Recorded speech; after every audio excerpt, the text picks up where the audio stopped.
the weekly show with David J. Maloney. This week, David chats with actress and author Alison Arngrim. And now, here's your host, David J. Maloney. On tonight's show, we've got one of the most recognized faces in television history. As a child actor, she played the iconic role of Nellie Oleson on Little House on the Prairie. She went on to devote her life to charity and philanthropic endeavors, and her autobiography, Confessions of a Prairie B, How I Survived Nellie Oleson and Learned to Love Being Hated, became a bestseller. Here to chat about one of TV's most iconic antagonists, her theater work, comedy, and her best-selling novel is Alison Arngrim. So don't go anywhere. We'll be right back.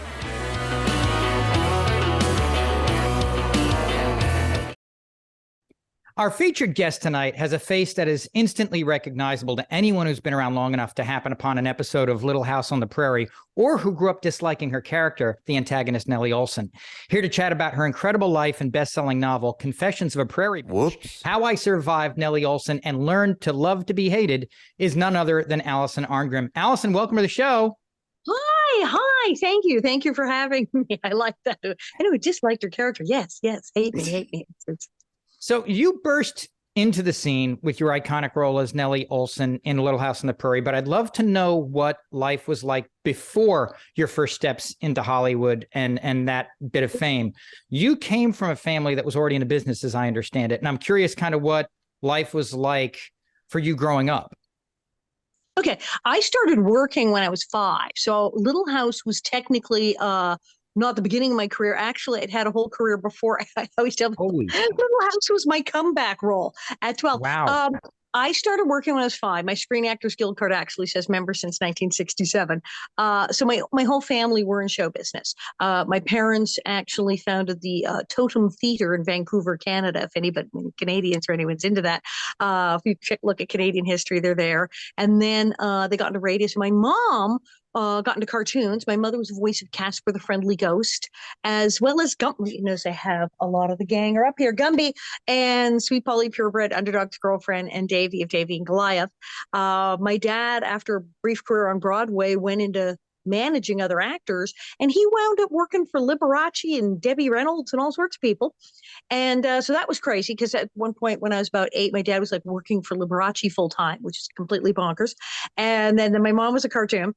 So I started working as a very little girl. Even my aunt and uncle, my aunt was a concert soprano, and my uncle played the violin in the symphonies. So I was working by the time I was 5, 6 years old. And I actually worked quite a bit, commercials. I did a movie when I was 10, some episodes of shows. And then when I was 11, I wasn't working very much. And my father, being very matter of fact and a manager, sat me down and said, now, you know the story, enough actors, the story that sometimes people don't work. Sometimes, especially child actors, they'll work when they're like 7 and 8, and then they become teenagers and it just stops. And maybe they work when they're adults, or maybe you don't. So I needed to prepare myself to never work again, or never work again until I was 18. Yes. So I had no idea that your mom was voice of some of the characters I've watched since I was a kid, until I actually started studying your biography. Did your friends grow up knowing who your mom was? I mean, did that make you like the cool kid on the block? Sort of. I mean, some people just thought it was another completely weird thing about me. And your mother's a cartoon. Okay.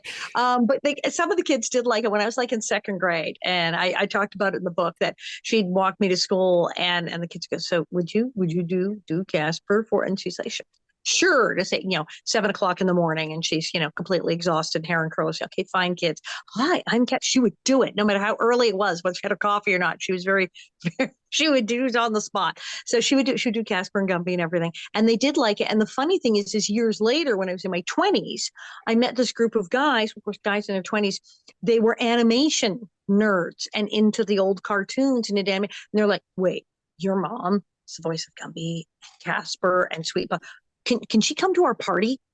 And they were having a party. And I'm like, do you want to go to a party with a bunch of like college guys who worship you, who want to ask you questions all night? This afternoon. Things. She said, sure.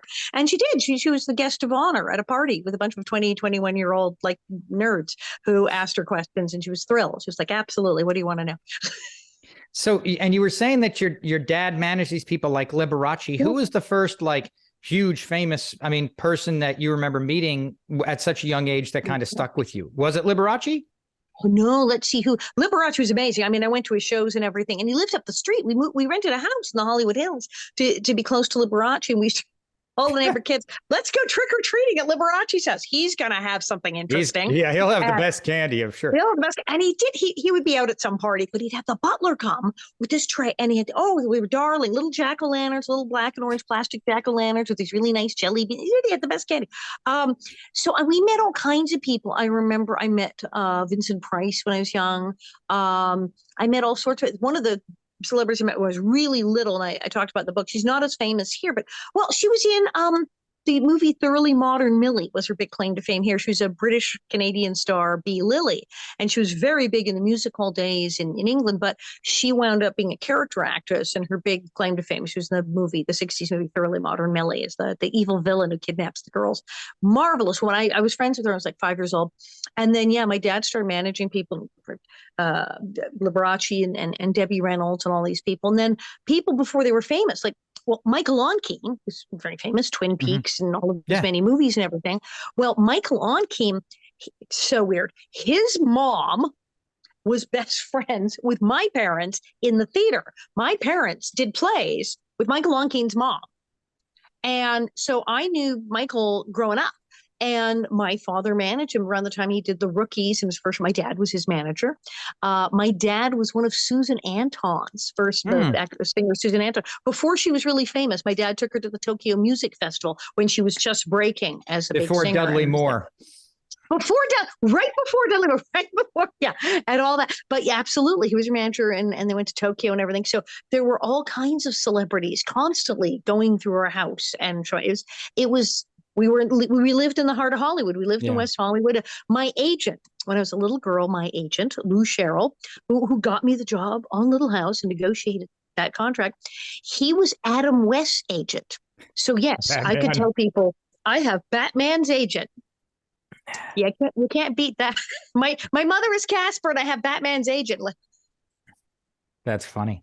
So walk us through the events that led to your casting in Little House on the Prairie. I mean, was it a big casting call? Did you get a call from an agent or producer? How did that first audition come about?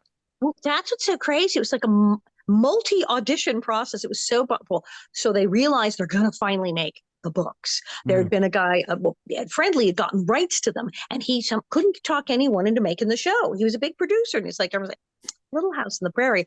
But then Michael Landon has just come off Bonanza and is a huge star. And Michael says, I want to make Little House on the Prairie. That's the show I want to do. So they hook up, and next thing you know, network says, okay, you got Michael. I guess we're doing Little House on the Prairie. So they have this huge casting call. They see everybody. I actually read for the part of Laura and for the part of Mary. Can you imagine such a thing? Did not work out, thank heavens. And then they made the pilot, and I was like, I didn't get it. Okay, whatever. And they make the pilot. Then, like months later, I get this phone call. My agent says you're to go to Paramount Studios and read Little House on the Prairie.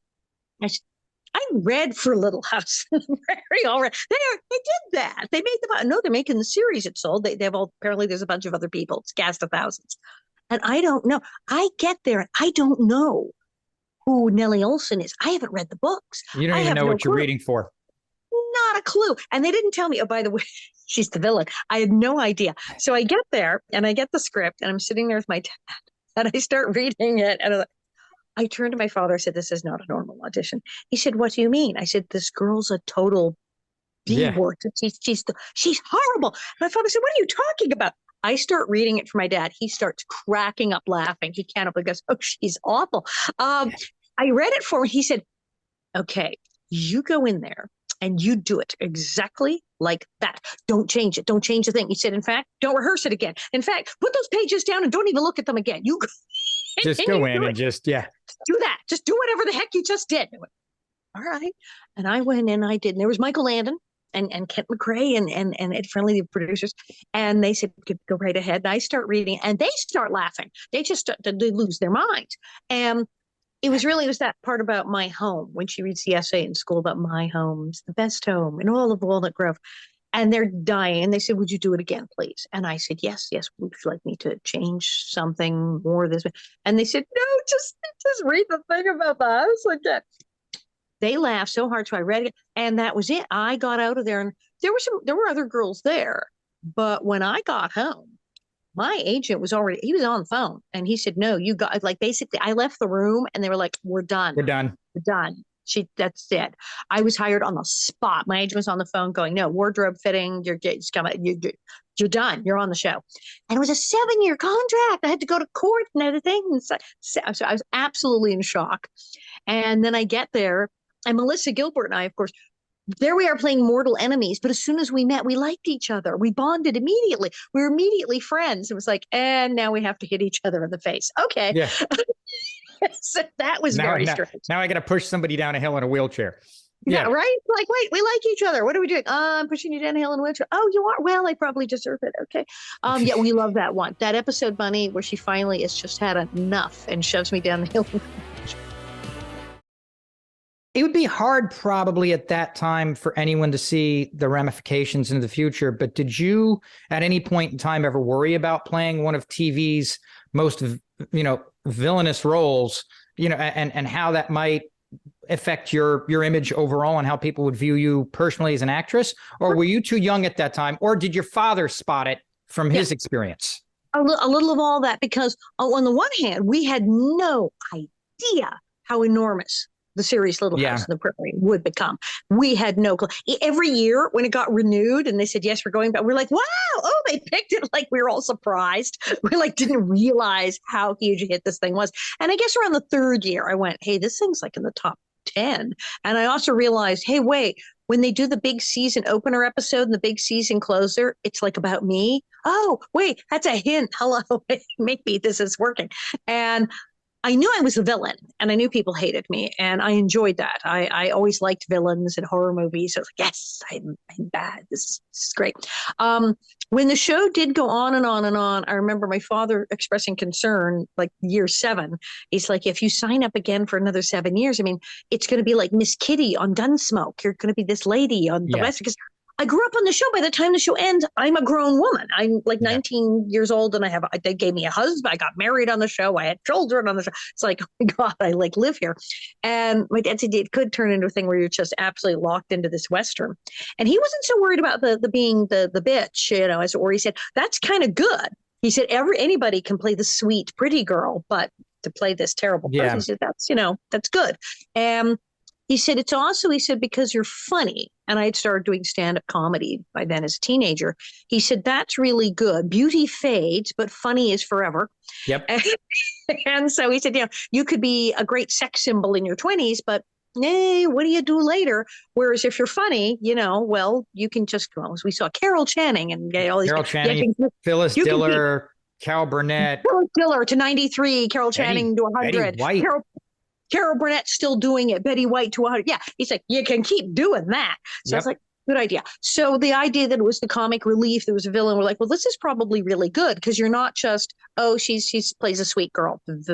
You're doing something exciting. So that may be an advantage for you, actually. It could work out. There was some typecasting when I got off the show and I began auditioning for like TV movies and films and things. I would audition to play the nice girl. And I go, no. And I did get called in to play the bad girl. And I was like, yeah, but I kind of like those roles. So I did get a couple TV movies. I did, Love Boat, Fantasy Island, because everyone did. It was crazy. That was sort of fun. And I was working, but thank heavens I was doing the stand-up because in my 20s, it was the 80s and blonde girls in their 20s, as I put at the time, I said, I think you were supposed to be a cheerleader, naked or dead, or a combination of all three. And I did not fit that mold.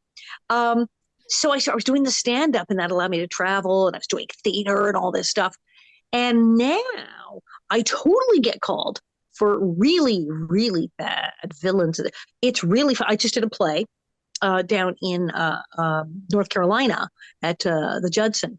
And I did Agatha Christie's. It was Agatha Christie's The Mousetrap. It's the 70th anniversary. Agatha Christie's The Mousetrap. Big, big deal.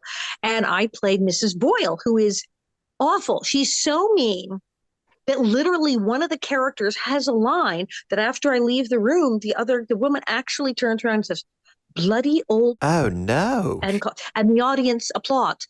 I'm that awful. I get murdered. So, yay. I've been called in for these kind of things. I did a movie called Even in Dreams that I did in 2020. Marvelous little movie.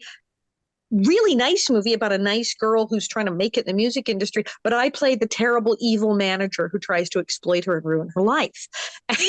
And I liked it. I was like, this is fun. This is an interesting part. So now I don't mind. But there was typecasting because whenever I've played someone nice, which I swear I've played nice people. I really have. When I've done it, my friends have come to see me and things go, you're so nice. Like, yeah, I swear. Don't know what to make of it. That was stunning. This was, you were so nice. And then when I play mean, my friends who actually know me laugh and find it very, they went, it's so weird. You're playing this awful person. You're always playing these awful people, but you're so generally nice. Really nice in person, And I'm like, yeah, I know. I get it. When I was doing Nellie, people would ask my mother, what's she like at home? And my mother would say, I don't know. She's gotten it all out of her system. She's great. She comes home, takes a nap. So something about playing the villains, I think I get it out of my system there. So I'm generally rather pleasant in real life. We talked a little bit about when you met Melissa Sue Anderson, who played Mary Ingalls, and your interactions with her. What about Michael Landon? Tell us a little bit about him. Everybody, as you know, everybody loved him. Well, we talked about Melissa Gilbert. We became bestie friends. Yeah. Melissa Sue, she saw herself as, the serious actress. I mean, she was, all of 10, but she saw herself as the serious actress. And Melissa and I were, I think she thought, her mom thought we were like juvenile delinquents. She was probably right. So she's like, I'm not hanging out with you two. And then Michael.